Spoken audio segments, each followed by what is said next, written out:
Buenas tardes y bienvenidos al primero de un ciclo de conversatorios que hemos organizado conjuntamente entre la Universidad Autónoma de Chile y la Universidad Andrés Bello dentro de la iniciativa Diálogos Constituyentes sobre Derecho Internacional y Nueva Constitución. Desde la facultad, mi nombre es Andrés Delgado Casteleiro y soy el secretario académico de la Facultad de Derecho de la Universidad Autónoma de Chile y soy el coorganizador junto a Nicolás Perrone la Universidad Andrés Bello de este ciclo. Y los dos sentíamos que, dado la situación en la que estamos hoy día en el marco de un proceso constituyente, era interesante y fundamental el hablar sobre cómo el derecho internacional se va a relacionar con la nueva Constitución. Todas las oportunidades que tenemos de repensar la Constitución también nos hacen pensar en nuevas oportunidades en pensar cuál va a ser la relación entre el derecho internacional y el derecho nacional. Y para comenzar este ciclo, nada mejor que empezar con uno de los temas clásicos, cuando se habla de las relaciones entre derecho internacional y derecho nacional, que son las relaciones entre ellos. Y en este sentido estamos muy contentos de contar con dos expositores de la calidad de los que contamos hoy día. El primer expositor va a ser el doctor Pietro Sferrazza de la Universidad Andrés Bello, que es doctor en Derecho por la Universidad Carlos III de Madrid. Y después va a seguir la doctora Ingrid Díaz Tolosa de la Universidad Autónoma de Chile, donde se desempeña como directora de carrera de la carrera en Santiago y que es doctora por la Pontificia Universidad Católica de Chile.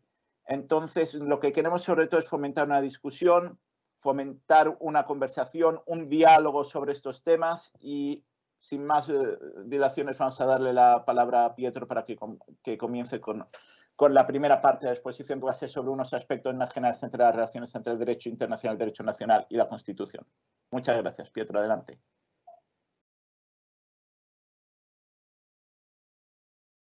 Bueno, muchas gracias. Buenas tardes a todas y a todos. En primer lugar, quisiera agradecer la invitación que me ha formulado el profesor Andrés Delgado y el profesor Nicolás Perrone.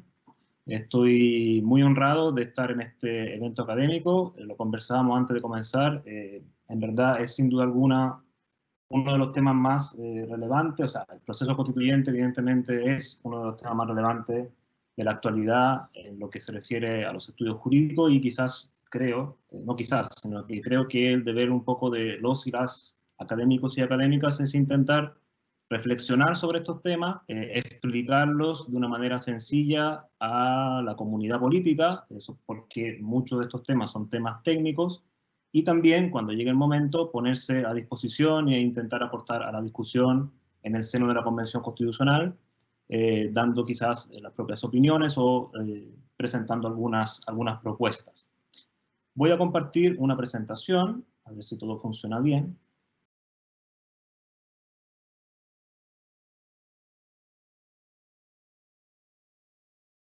Bien, entonces cualquier cosa, si es que no funciona, me avisan. Yo por supuesto también estoy muy contento de compartir el panel con la profesora Ingrid Díaz. Conozco su trabajo, es una académica muy rigurosa en el trabajo que ella realiza, así que también estoy muy ansioso de escuchar sus opiniones. Bueno, la presentación que les he traído es simplemente, más que una presentación académica o muy técnica, es simplemente una lista de reflexiones, un poco para comenzar a abrir la discusión, y la he titulado Derecho Internacional y Proceso Constituyente, Diagnóstico y Proyecciones. Voy a dividir la presentación en tres partes. En la primera de ellas, justamente haré un diagnóstico de cuál es la situación acerca de la incorporación y de la recepción del derecho internacional público de acuerdo a la regulación constitucional actual. En la segunda parte plantearé una pregunta, si el derecho internacional es o no un límite al ejercicio del poder constituyente, y al respecto un poco daré mis impresiones acerca del artículo 135 de la Constitución, inciso final, que ha generado algunas discusiones. Y por otra parte, al final intentaré dar algunas propuestas y algunas proyecciones. Diagnóstico, entonces. Ya vamos a hacer un diagnóstico de cuál es la situación actual de la regulación constitucional del derecho internacional público en la actual Constitución del año 1980. Y quizás la afirmación que habría que realizar, y sobre la base de la cual podríamos construir algunas apreciaciones, es que evidentemente la regulación del derecho internacional público a nivel constitucional es problemática. Es problemática en múltiples sentidos, hay muchos problemas que no están resueltos, hay bastantes debates doctrinarios, hay bastantes desacuerdos en esto, y también hay bastantes disidencias o discusiones a nivel jurisprudencial. Entonces, quizás la primera observación que uno podría hacer es la siguiente. ¿Cuál es la norma, ¿no?, respecto de la cual se ha discutido muchísimo, que regula la incorporación del derecho internacional público a nivel nacional? Bueno, todos lo conocemos, quienes han cursado un curso de teoría de la Constitución o de constitucional orgánico o de derecho internacional público saben que es el famoso artículo 5º, inciso 2, ¿ya? Y bueno, el artículo 5º, inciso 2 es como un amor fatal, ¿no? Entonces es como la mejor metáfora que yo encuentro para explicarlo. Ese típico amor que uno puede tener quizás en la adolescencia, ¿no? De esa pareja que te vuelve loco, que te encanta, pero que a la vez te hace sufrir, ¿no? Es un poco eso lo que me pasa a mí con el artículo 5º, inciso 2. Entonces, el primer problema que aparece, más allá de las metáforas, es que el artículo 5º, inciso 2, solamente se refiere a la regulación o solamente hace una referencia a los tratados internacionales de derechos humanos. Entonces, la primera cuestión que salta a la vista es que en la Constitución no hay una regulación expresa, explícita, acerca de cómo se incorpora en el derecho interno otras fuentes primarias del derecho internacional público, como por ejemplo la costumbre internacional o los principios generales del derecho. Es cierto que la jurisprudencia, sobre todo la jurisprudencia ordinaria, ha entendido que estas fuentes del derecho internacional público se incorporan a nivel interno. Sin embargo, esta es una cuestión problemática. No sé si se sigue viendo la diapositiva, si me pueden confirmar que se ve y que se me escucha.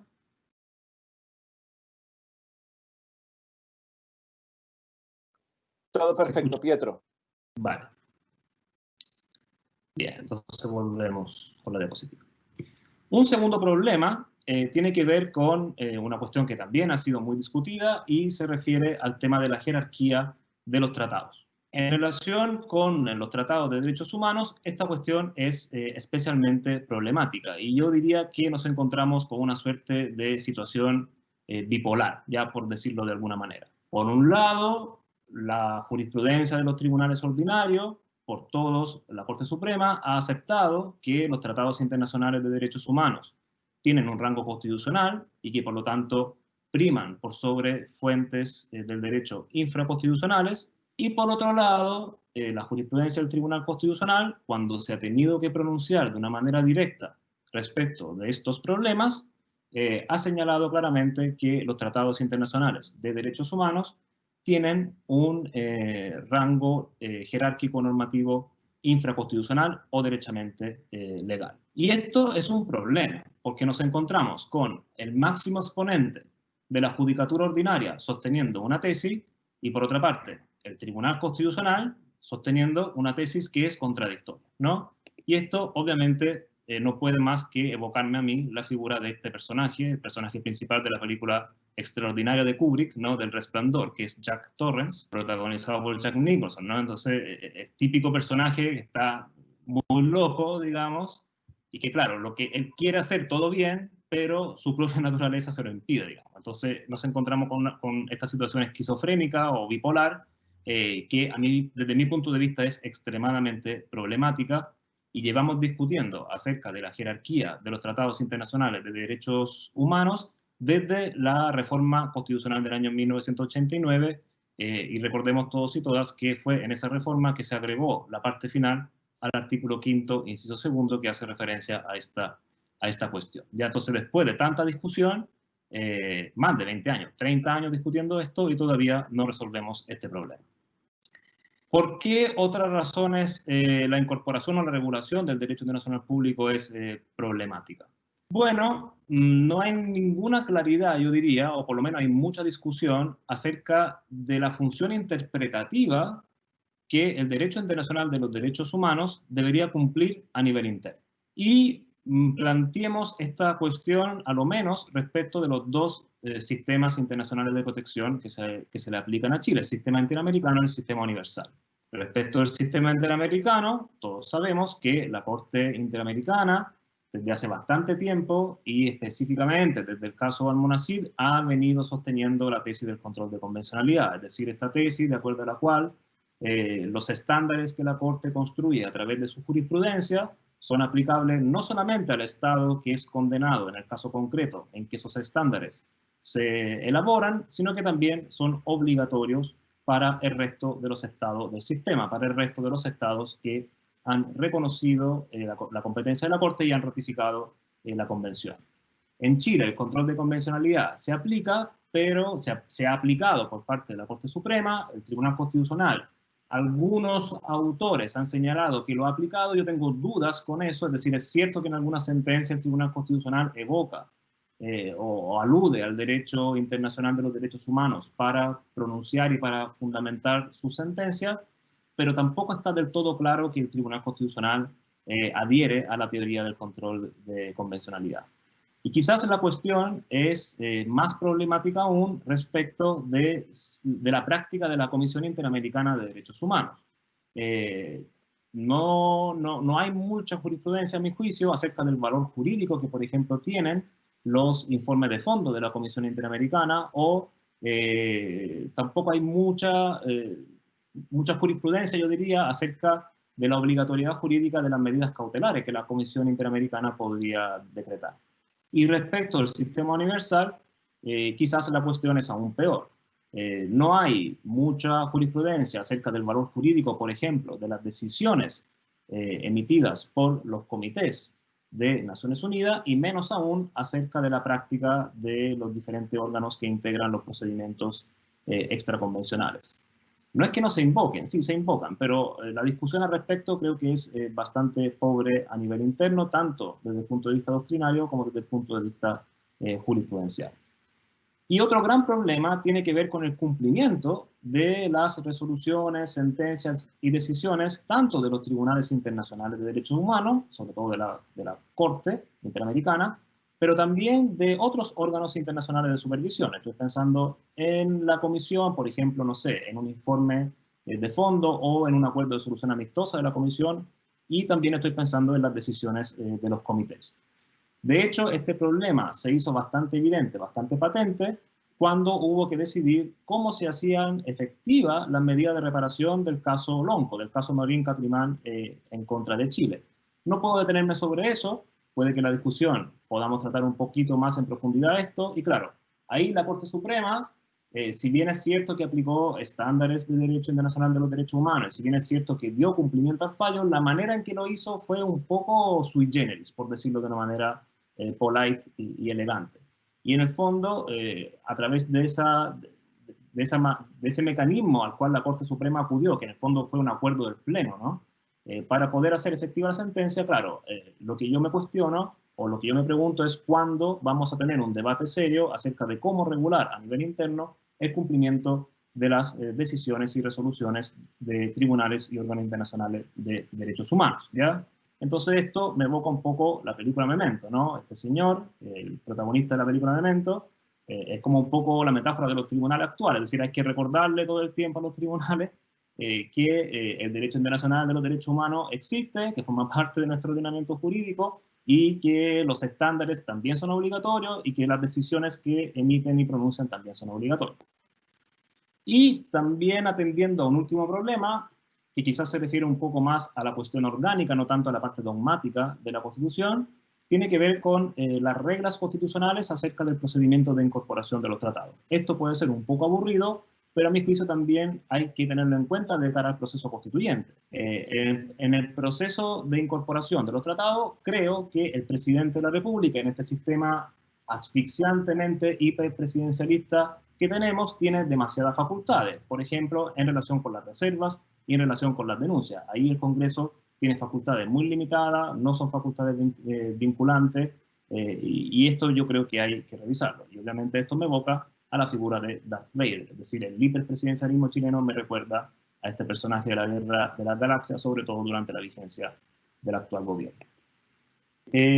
Avanzo rápidamente. ¿Existe un límite al poder constituyente por parte del derecho internacional? Y este problema ha surgido a propósito del hecho de que en un artículo de la reforma 21.200, que como todos sabemos, incorpora el proceso constituyente, la regulación del proceso constituyente chileno en la constitución vigente, hace referencia a ciertos límites sustantivos, hace referencia al régimen democrático, al régimen republicano, a las sentencias firmes y ejecutoriadas y también a los tratados internacionales. Es decir, los tratados internacionales son un límite para el ejercicio del poder constituyente, son un límite para la Convención Constitucional. A mi juicio, yo anticiparía que no. Evidentemente, la Convención Constitucional puede derrumbar los muros institucionales, y aquí evoco la película The Wall, dirigida por Alan Parker y inspirada, digamos, por ese disco extraordinario de Pink Floyd. Y en el fondo aquí no hay mayores barreras, ¿ya? Es decir, lo único que tiene que hacer la Convención Constitucional es no cargarse el régimen democrático, pero desde ningún punto de vista los tratados internacionales pueden ser un límite al ejercicio de sus funciones. Entonces cabe preguntarse cuál es el sentido de haber incorporado los tratados internacionales en esta norma. Uno podría dar múltiples respuestas, quizás sean todas válidas. En primer lugar, uno podría decir, bueno, es absolutamente inútil, es insignificante. Es obvio que los estados, más allá de que reemplacen o no su texto constitucional por otro, como sujetos del derecho internacional público, van a seguir siendo obligados a todas sus obligaciones internacionales. Entonces, no había necesidad de incluir ese límite sustantivo en el artículo 135. Otra interpretación posible podría ser, bueno, la función del artículo 135 es, en definitiva, proteger y tutelar el régimen democrático y recordarle eso a la Convención Constitucional. Entonces puede que también la mención a los tratados internacionales tenga que ver con eso. Otra interpretación podría ser, bueno, lo que ocurre es que la referencia a los tratados internacionales básicamente tiene por objeto recordarle a la Convención que evidentemente el Estado de Chile tiene que respetar y garantizar todos los derechos humanos que están consagrados en las diferentes fuentes del derecho internacional público que se aplican al Estado chileno, sobre todo los tratados, pero no solo. Y la gran discusión ha surgido a propósito de los tratados de inversión extranjera, ¿no? Entonces aquí no es una materia de mi expertise, por así decirlo, pero yo también anticiparía que desde ningún punto de vista el ejercicio del poder constituyente y el ejercicio de las funciones de la Convención Constitucional podrían verse limitados por tratados de inversión extranjera. Y eventualmente, si es que pudiese surgir algún tipo de responsabilidad, eso habría que verlo caso a caso, de una manera casuística. Habría que ver cuál de todos los tratados de inversión extranjera que Chile ha ratificado se podría infringir en un caso concreto, y desde ningún punto de vista creo que la modificación, o mejor dicho, la regulación constitucional de un nuevo derecho, por ejemplo, estoy pensando en algunos derechos sociales como el derecho al agua, genera automáticamente la responsabilidad del Estado chileno, ¿ya? Todas las preguntas sobre esta materia, por supuesto, la pueden dirigir al profesor y amigo Nicolás Perrone, quien va a sacar un libro pronto en una prestigiosísima editorial de la Oxford University Press, y esa es la materia de su competencia, y él estará encantado de resolver todas sus dudas respecto de esta materia. Pero de todos modos, creo que algunos están viendo orcos y caminantes blancos donde no los hay, ¿ya? Esa es un poco mi impresión. Proyecciones. En 5 minutos doy un poco mis propuestas. 6 propuestas, muy rápidamente para no quitarle demasiado tiempo a mi colega que me va a seguir en la presentación en el panel.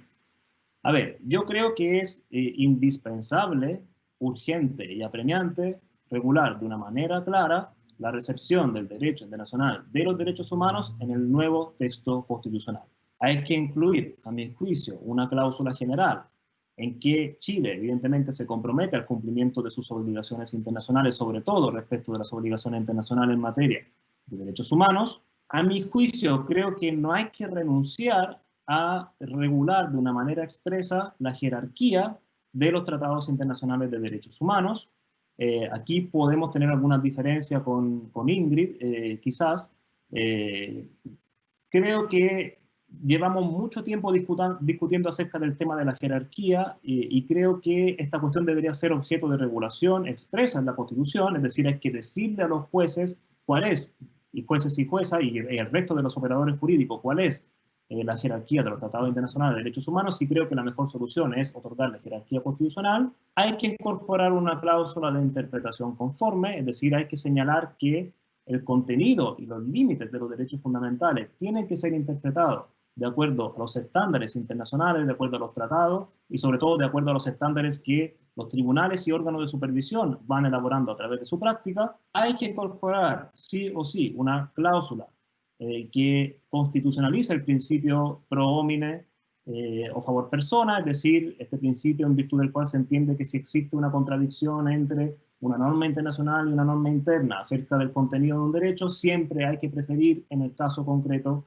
la normativa que le otorgue una mayor protección a la persona en ese caso concreto, ¿ya? En el fondo no hay que olvidar que existe hoy en día una suerte de colaboración, hay vasos comunicantes, hay una convergencia, por así decirlo, entre derecho internacional y derecho interno. No son normativas opuestas, ¿ya?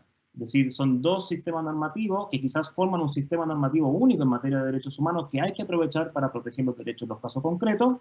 Creo que deberíamos tener alguna referencia acerca del cumplimiento de las normas, perdón, de las sentencias y decisiones de tribunales internacionales y órganos internacionales. Quizás en la Constitución se podría hacer una referencia general y resolver eso de una manera un poquito más clara a nivel legislativo. Hay diferentes modelos, por ejemplo, Perú y Colombia contienen o regulan una ley de cumplimiento de decisiones internacionales, y la última propuesta que había sería ya en la parte orgánica de la Constitución. Evidentemente, la palabra que aparece en la lámina no existe, pero un poco despresidencializar el régimen de incorporación de los tratados y democratizarlo, es decir, darle un mayor control al Congreso, sobre todo en materia de denuncias y de reserva, y por qué no quizás incorporar algún tipo de mecanismo de democracia directa. La Constitución boliviana contiene algo similar, entiendo que todavía no ha sido objeto de aplicación, no soy experto en derecho boliviano, pero ¿por qué no incorporar mecanismos de democracia directa para que sea la ciudadanía la que decida si se incorpora o no al derecho chileno algunos tratados que podrían generar conflicto a nivel político, ¿no? Es decir, esto hay que generarlo con optimismo, y por eso la referencia a la película Amélie, que lo único que hace a mí es inspirarme alegría y optimismo, ¿ya? Así que eso, creo que me pasé un poco del tiempo, lo siento. Ahí dejo mi correo por cualquier duda y estaré encantado de responder. Muchísimas gracias, Pietro. Antes de dar paso a Ingrid, solo recordar al público que puedan realizar sus preguntas, sus comentarios y observaciones en la barra de preguntas y respuestas. Y al final de la presentación de Ingrid habrá un espacio donde las leeremos, los ponentes las contestarán y donde habrá un poco de discusión. Así que era simplemente para hacer ese anuncio, y también que tenemos una encuesta de satisfacción para que la rellenen, por favor. Ingrid, cuando quieras.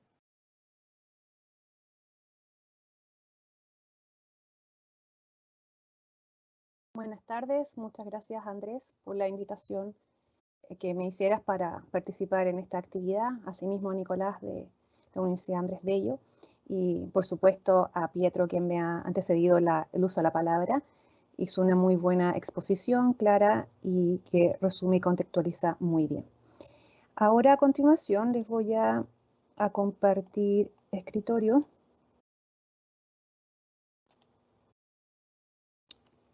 Para mostrar la presentación que les preparé. ¿Me confirman que se vea? ¿No se ve? No. Todavía no, Ingrid. Ahora mismo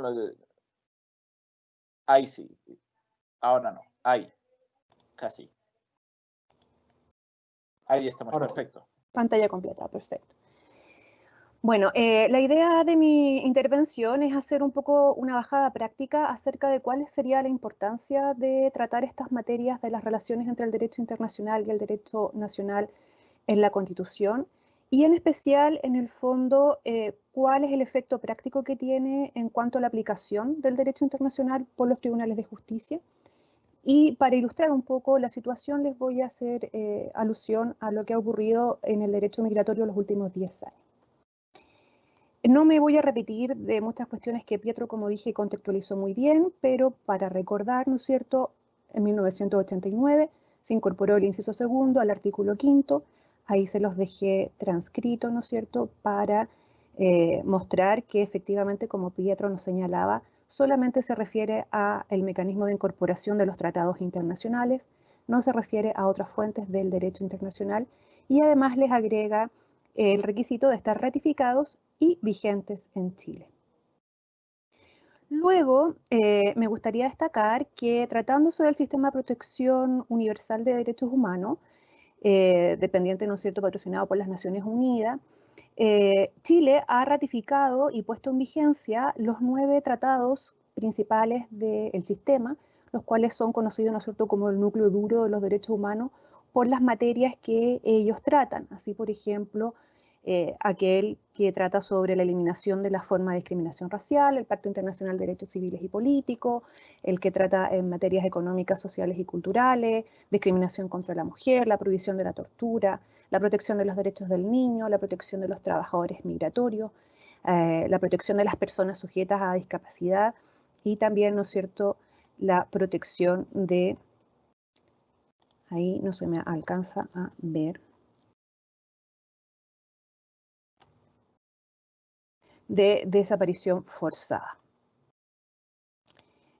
Luego, en el ámbito regional, ¿no es cierto?, lo que es la Organización de Estados Americanos, pasa lo propio, ¿no es cierto? Hay muchos otros más tratados que se han ratificado y se han puesto en vigencia, pero enfocándonos en lo que es el núcleo duro de los derechos humanos, también Chile ha prestado su compromiso para con la Convención Americana sobre Derechos Humanos en materia de desapariciones forzadas, prohibición de la tortura, protección de las personas sujetas a discapacidad, violencia intrafamiliar violencia contra la mujer y el último sobre personas mayores. Entonces, lo que quiero destacar es que si Chile ha adherido, ratificado, puesto en vigencia, dado su compromiso, su voluntad para con estos tratados internacionales, en el fondo es importante darle una aplicación práctica y en el fondo que este compromiso se haga vivo en el día a día, porque si no, en el fondo no tiene sentido. De esa forma, entonces, ya lo ha dicho Pietro, la Constitución es muy escueta, ¿no es cierto?, en su regulación, es solamente una cláusula de incorporación, pero ha dado pie a mucha tinta en diversas discusiones, tanto doctrinarias como interpretaciones judiciales, que bien explicaba ya Pietro, así que no me voy a ahondar en eso, las diferencias de interpretaciones, ¿no es cierto?, entre la Corte Suprema y el Tribunal Constitucional, pero también han habido otras discusiones acerca, por ejemplo, de la obligatoriedad de los trámites de promulgación y publicación. Recordemos, por ejemplo, que el Pacto Internacional de Derechos Civiles y Políticos se publicó 13 años después de su entrada en vigencia y que durante mucho tiempo se le negó la aplicación por parte de los tribunales por no haber estado publicado, siendo que sí estaba ratificado internacionalmente. El tema de la jerarquía, ¿no es cierto? ¿Cuál es la interpretación que ha dado el Tribunal Constitucional? Y que en el fondo la Corte Suprema ha ido en algunas materias, sobre todo en casos de violaciones de los derechos humanos producidos en el gobierno de Pinochet, un poco más allá. También, ¿no es cierto?, se usa mucha terminología y teorías propias de vanguardia, como es el bloqueo de constitucionalidad, el control de convencionalidad. También se discute sobre la aplicabilidad directa o no de estos tratados, si es necesario o no leyes que las complementen o que los detallen, ¿verdad? Como decíamos y como decía Pietro, no se refiere a las otras normas del derecho internacional general, consuetudinario, los principios del derecho internacional, las normas de ius cogens, la jurisprudencia internacional. Entonces, claro, obviamente la actual regulación es muy pobre, por así decirlo, en jerga coloquial, porque nos genera mayores problemas que soluciones. Ahora hay que hacer hincapié en el fondo en la importancia que tiene en la nueva Constitución de darle una cabida especial al derecho internacional, de tener un capítulo sobre estas materias y que de una u otra manera zanjen y no dejen a la interpretación del operador jurídico, en el caso en particular, la decisión de qué es lo que se debe hacer. Entonces, el reconocimiento del derecho internacional en la nueva Constitución, sin lugar a dudas, yo recomendaría que fuera más precisa, más completa, que no deje espacio a estas diversas interpretaciones.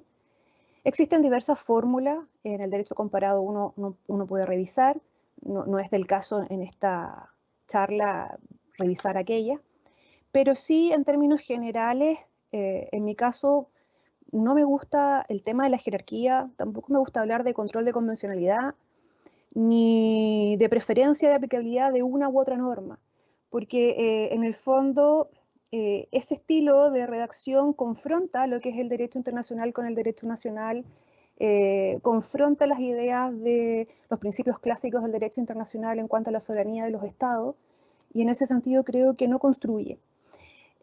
Todo lo contrario, se genera una cierta polémica, ¿no es cierto?, de nacionalistas versus internacionalistas.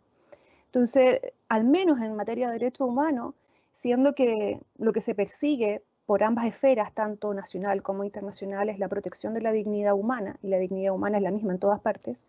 Creo que es más propicio hablar de coordinación, de interpretación finalista, entendida como una interpretación conforme, también algunos la llaman evolutiva, progresiva, donde prime, ¿no es cierto?, como decía Pietro muy bien, el principio pro homine. En definitiva, la protección efectiva de los derechos. Puede ser que nuestra Constitución nueva, ¿no es cierto?, trate o detalle o dé una mayor protección a los derechos humanos que los propios tratados internacionales. Esperemos que así sea. En ese caso, entonces, a lo mejor sería mejor que se aplicara la ley nacional y no la internacional. Entonces, en definitiva, más que decir si están a la misma altura o si uno está por sobre de otro, yo preferiría que escogiéramos aplicar aquella que promueve y defiende mejor a los derechos de las personas. Para ilustrar la importancia que tiene la aplicación del derecho internacional, brevemente les voy a mostrar un par de láminas acerca de mi última investigación en materia de derecho migratorio.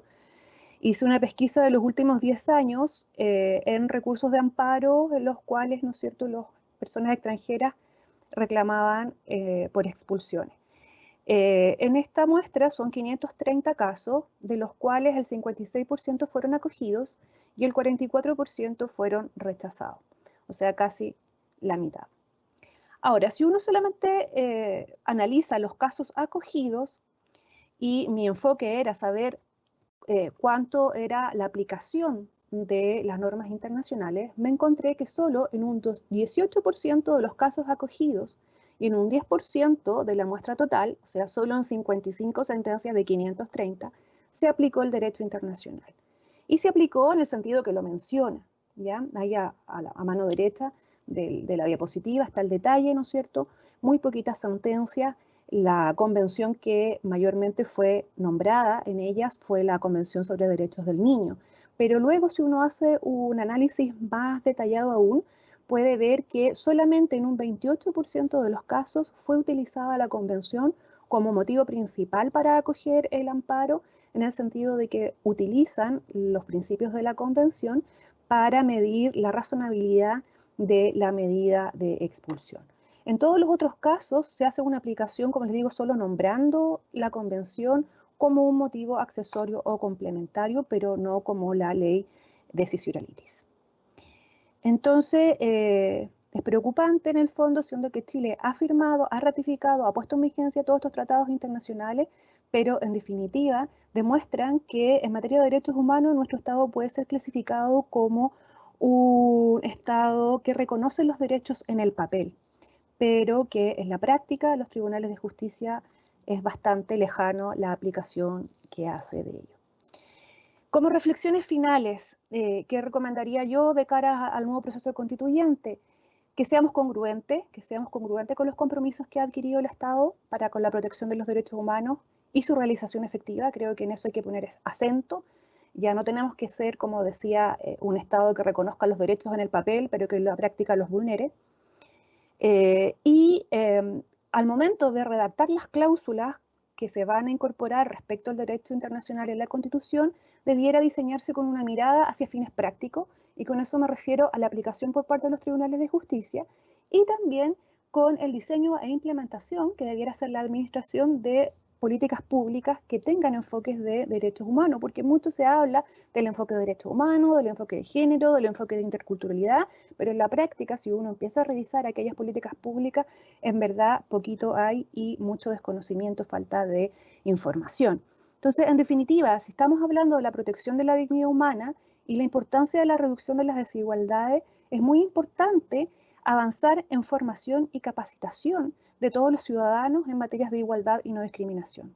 La nueva Constitución, claro que puede ser un primer paso, puede ser importante, necesario quizás, pero es insuficiente. No nos basta la Constitución, y eso quiero destacar y a nuestros auditores. La nueva Constitución no es una varita mágica que nos venga a arreglar todo. Como les digo, es el primer paso, es necesario, pero eso debe ir acompañado en materia de derechos humanos con la construcción de una cultura de respeto de los derechos humanos, de una cultura antidiscriminación, donde se objete la injusticia y la inequidad, y que se avance hacia la reducción de las desigualdades. Y para terminar, quiero destacar que la protección de los derechos humanos no debe ser puesta en confrontación con el desarrollo económico, sino que ahí aludo a la Agenda 2030, Desarrollo Sostenible, esta tríada Economía, Sociedad y Medio Ambiente, en el cual ese es el gran desafío, o sea, no basta con reconocer los derechos humanos, sino que también es necesario preocuparse, ¿no es cierto?, de que sean efectivos en la práctica y de hacerlo de forma sostenible. Chile sigue estando alto en la puntuación del Índice de Desarrollo Humano, que es, ¿no es cierto?, desarrollado por el Programa de Naciones Unidas para el Desarrollo. En la última medición Chile salió primero en Sudamérica y 42 a nivel mundial. O sea, eso quiere decir que tan mal no lo estamos haciendo, pero evidentemente tenemos que avanzar hacia el tema de la reducción de las desigualdades. Muchas gracias por escucharme y por la invitación de participar en la actividad.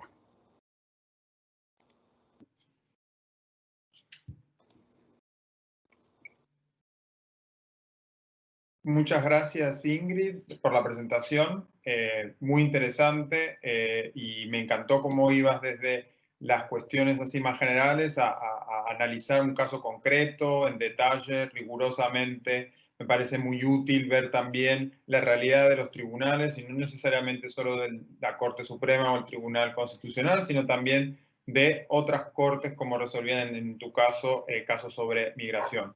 Así que me pareció en total también excelente la presentación de Pietro. Me pareció muy interesante ver cómo el derecho internacional se vincula con el proceso de reforma que Pietro mencionó, y también Ingrid, con el resultado posible de esa reforma, algunas referencias que hizo Pietro al respecto, y también algo que remarcó Ingrid, ¿no?, que en realidad el derecho internacional, especialmente, ella mencionaba el caso de los derechos humanos, está vinculado a la vida diaria, ¿no?, de las personas, de los hombres y las mujeres, y que entonces es un poco no solamente el contenido de la Constitución, sino también las políticas públicas, y que la implementación es algo que va más allá de la Constitución y que están distintos órdenes, tanto normativos como de política.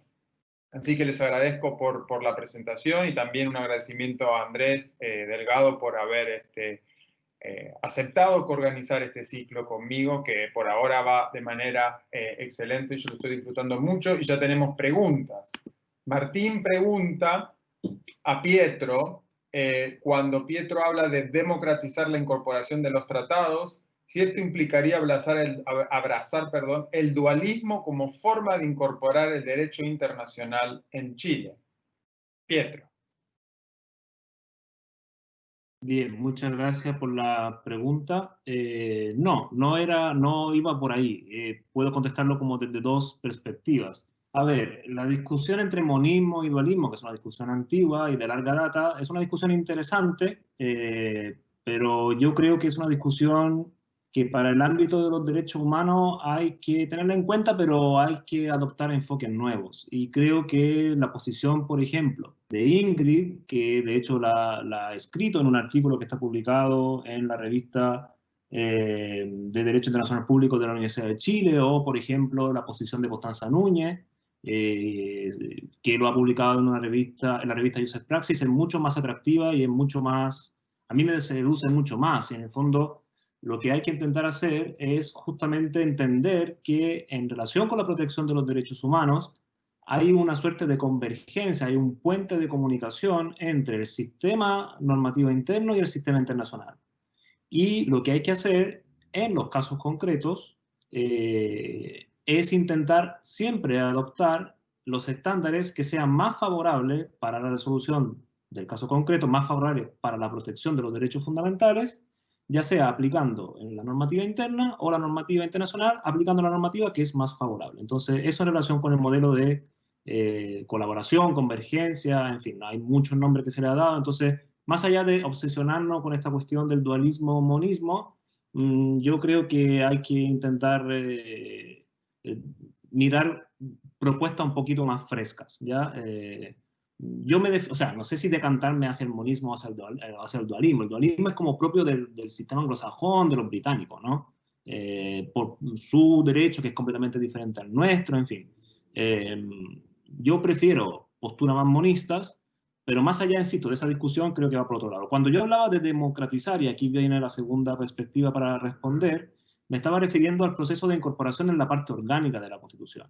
Y mi impresión es que la figura del presidente de la República, como figura institucional, es demasiado potente en relación con el resto de los actores institucionales, sobre todo en relación con el Congreso Nacional e incluso en relación con la ciudadanía. Entonces, es una cuestión que yo no he investigado en profundidad, de hecho no la he investigado, pero a mí me seduce, por ejemplo, que se le dé un mayor poder, se redistribuye el poder en relación con las decisiones que haya que tomar en el proceso de incorporación, otorgándole más facultad al Congreso Nacional, por ejemplo, que el Congreso Nacional controle o tenga algún tipo de poder decisorio para la formulación de las reservas, que hoy en día le corresponden casi exclusivamente al presidente de la República, o, por ejemplo, para las denuncias de los tratados. Es decir, hoy en día el presidente de la República se puede levantar un día, tomarse un café y denunciar el tratado. Lo estoy banalizando a propósito y estoy siendo polémico a propósito, pero ahí el Congreso no tiene mucho que decir. ¿Y por qué no, respecto de tratados que pueden ser conflictivos entre los actores políticos e institucionales, por qué no regular algún tipo de mecanismo de democracia directa y que a través de un referéndum o de un plebiscito sea la ciudadanía la que decida si se incorpora o no un tratado conflictivo? No sé, el último tratado conflictivo, se me viene a la mente una discusión que pasó un poco desapercibida, pero por ejemplo respecto al acuerdo de Escazú, ¿no?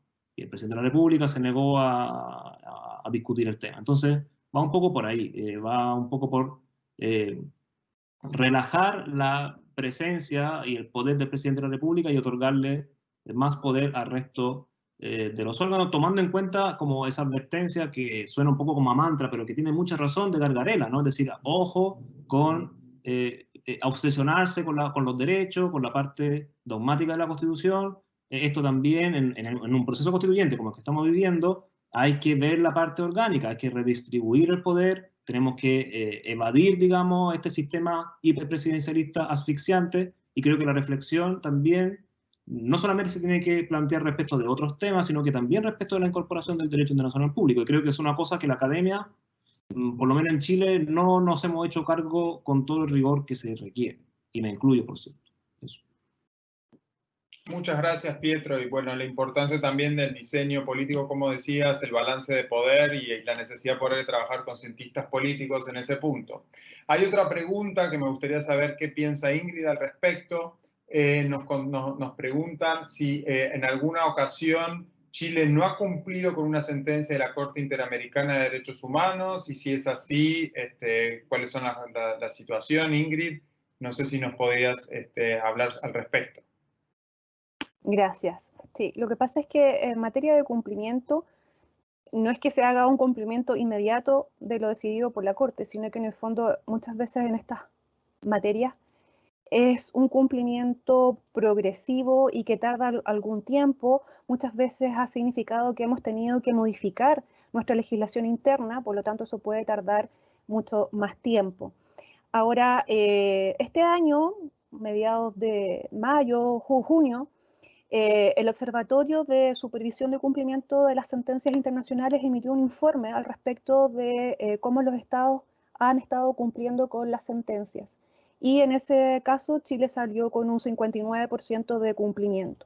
Entonces, en el fondo, Chile siempre ha demostrado, bueno, a partir de la democracia, ¿no es cierto?, desde esa incorporación del inciso segundo en el artículo 5 del año 1989, un compromiso hacia el derecho internacional y con los tratados internacionales sobre derechos humanos. Y en ese sentido reconoce la competencia de la Corte y hace todo lo posible por ir cumpliendo paso a paso, en la medida de lo posible, lo mandatado por ella. Lo que pasa es que, claro, eso puede tardar a veces muchos años, no es una cuestión inmediata. A veces el tema de las reparaciones, las que son las cuestiones pecuniarias, ¿no es cierto?, o a veces aquellos actos de reconocimiento de que se ha vulnerado por parte del Estado el derecho respecto de alguna persona en particular, son cuestiones que a lo mejor son más fáciles e inmediatas de cumplir, pero como les digo, si es necesario hacer una modificación legal e incluso constitucional, pensemos en el primer caso, la última tentación de Cristo, que implicó, ¿no es cierto?, toda la modificación del artículo 19, número 12, en lo que es materia de medios de comunicación social. Ciertamente eso tardó mucho más tiempo en poder cumplirse.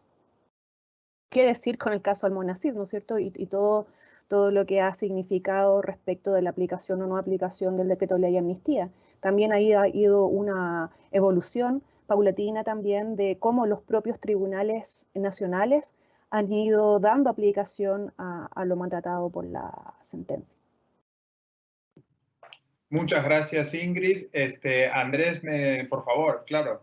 Sí, no, yo lo que quería era aquí hacer un vínculo entre esta pregunta y una cosa que ha dicho Pietro, porque entonces, Ingrid, ¿tú consideras, como dice Pietro, que se debiera reflejar también la Constitución de alguna manera la obligación del cumplimiento con sentencias para evitar estas soluciones sui generis como la del caso Loncos? Y Pietro, luego tú también añade ahí algo si consideras.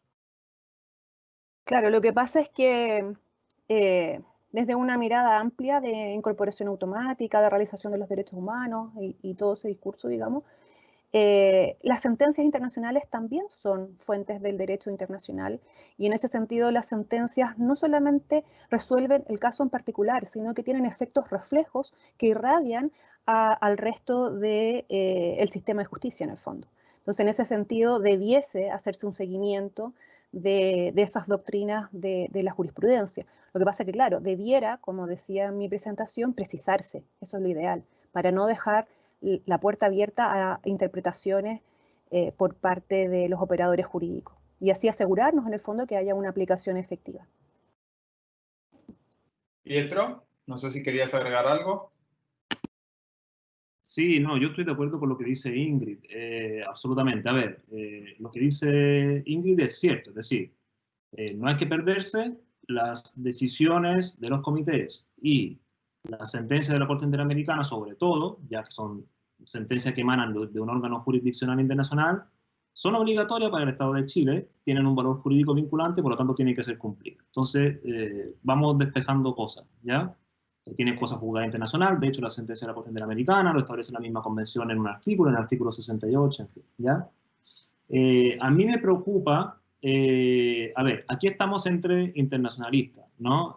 Y se supone que sabemos de este tipo de cuestiones, pero este tipo de cuestiones no es conocido o es parcialmente desconocido tanto por la comunidad jurídica nacional como por los operadores jurídicos.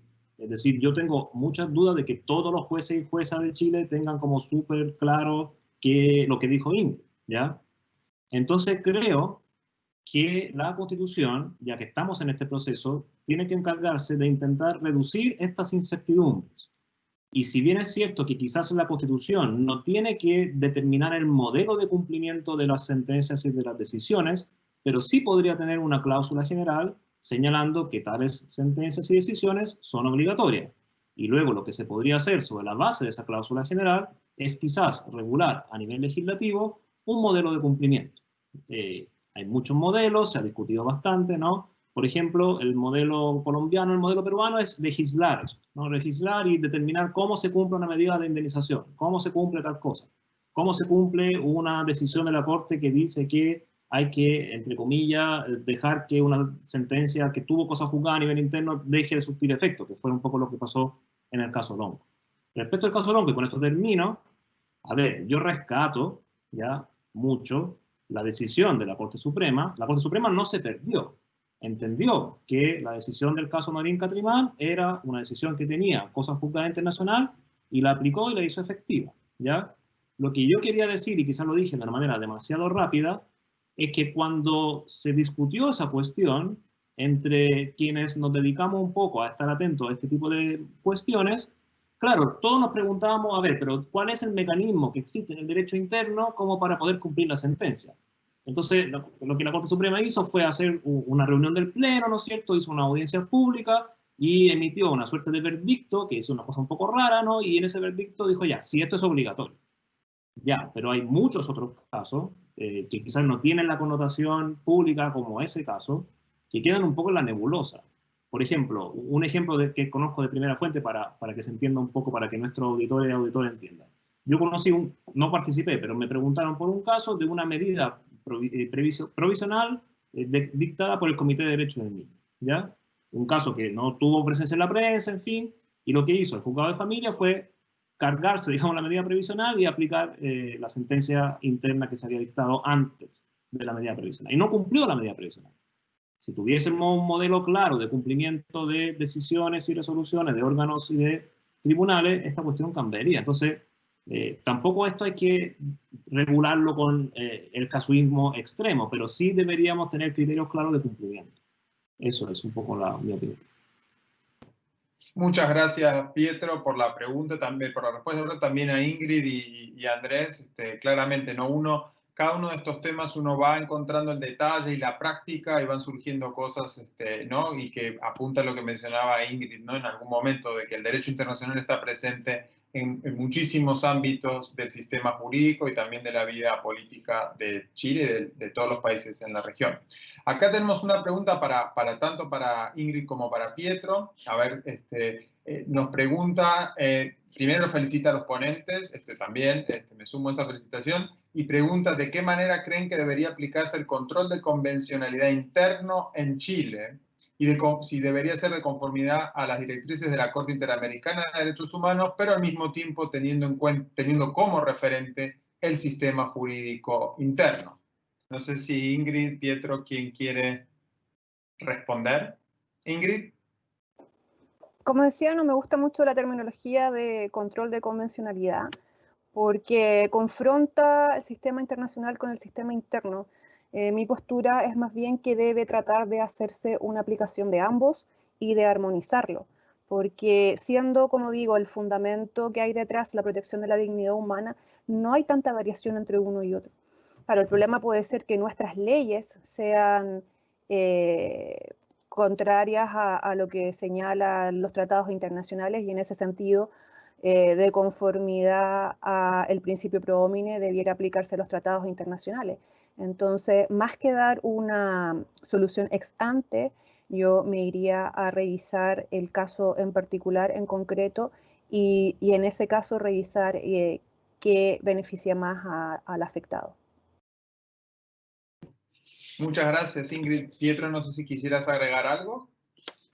Sí, a ver, el control de convencionalidad, como yo lo veo, es como una herramienta, ¿no? Entonces, yo no soy, o sea, a mí el control de convencionalidad me gusta, pero también desde un punto de vista práctico, porque mi impresión, claro, es difícil medirlo así cuantitativamente, o por lo menos no he visto nada que en ese sentido, pero mi impresión es que respecto de muchas materias, los estándares que la Corte Interamericana va elaborando a través de su jurisprudencia son estándares que otorgan una mayor protección respecto de ciertas problemáticas de derechos humanos que la normativa interna. Entonces, yo estoy de acuerdo con Ingrid, es decir, lo que se debería hacer es complementar esto a través del principio pro homine. Es decir, si en un caso concreto la protección que existe a nivel interno es más favorable para la persona, para la protección de los derechos, que el desarrollo de los estándares de la jurisprudencia de la Corte, bueno, entonces el control de convencionalidad, ¿para qué? Apliquemos la normativa interna y listo, ¿no?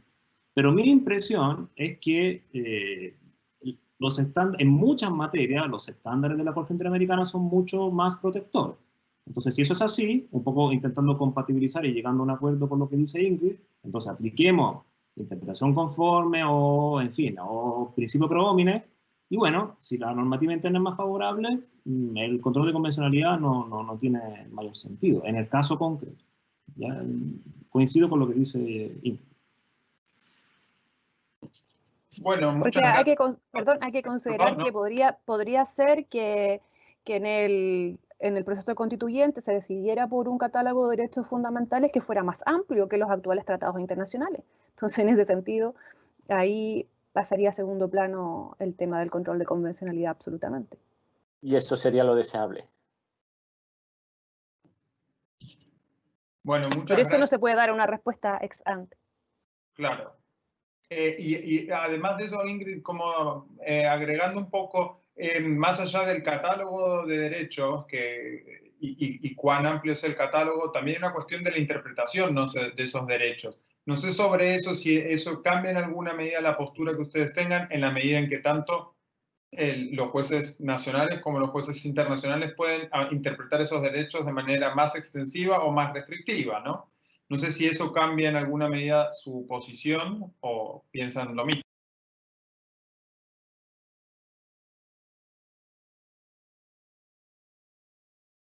Es que ahí prima el principio pro homine, en definitiva. Ese es el que te va a medir cuál es la interpretación que vas a seguir, si la de derecho internacional o la de derecho interno. Primero tienes que decidir cuál de las dos normas es más favorable a la persona. Sí, yo coincido. No tengo nada más que agregar. Sí, estoy de acuerdo con lo que dice Ingrid. ¿Puedo tomarme una licencia? Por supuesto. Es que a mí, o sea, como esto es relativamente informal, no, pero a mí me gustaría escuchar tu opinión, Nicolás, acerca de este debate que se ha dado por los tratados de inversión, en fin. Quizás a nuestros auditores eso igual le puede interesar, ¿no? No sé si tú coincides un poco con lo que yo dije, tú eres mucho más experto que yo, de hecho, tú eres el experto en eso. No sé si podrías como decirnos algo por eso. Sí, justo yo tenía una pregunta que iba un poco en esa línea y también quiero decir que Andrés ha trabajado bastante el tema de derecho de inversiones y un poco también cómo funciona eso en el ámbito de la Unión Europea, que incluso también tiene un libro sobre eso, Andrés, y entonces como que compartimos ese interés con él. Y fue bien interesante, ¿no? En la charla que ustedes remarcaban, ¿no? El caso de los derechos humanos.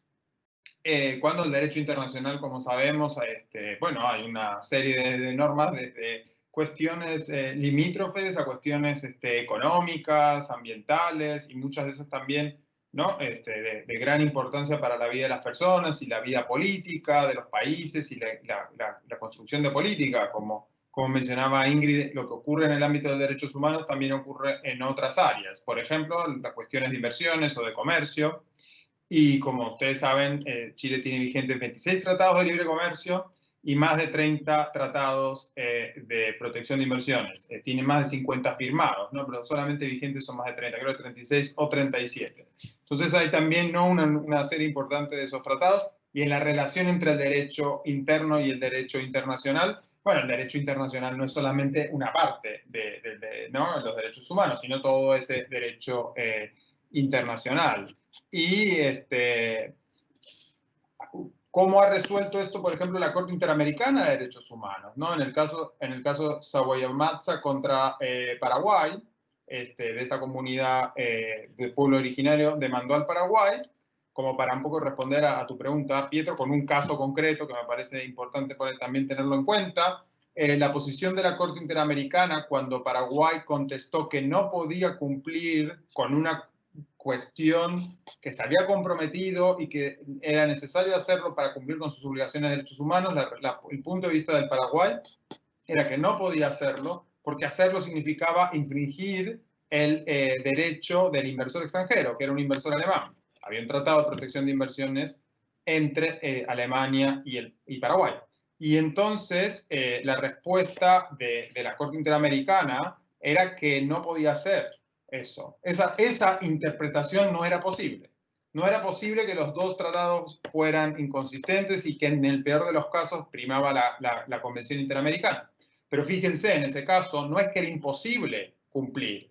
Paraguay podía, y según el Tratado de Protección de Inversiones es legal, expropiar la tierra, compensar conforme el tratado al inversor extranjero alemán y entregar la tierra cumpliendo con sus obligaciones de derechos humanos a la comunidad Saguayhuamátza de Paraguay.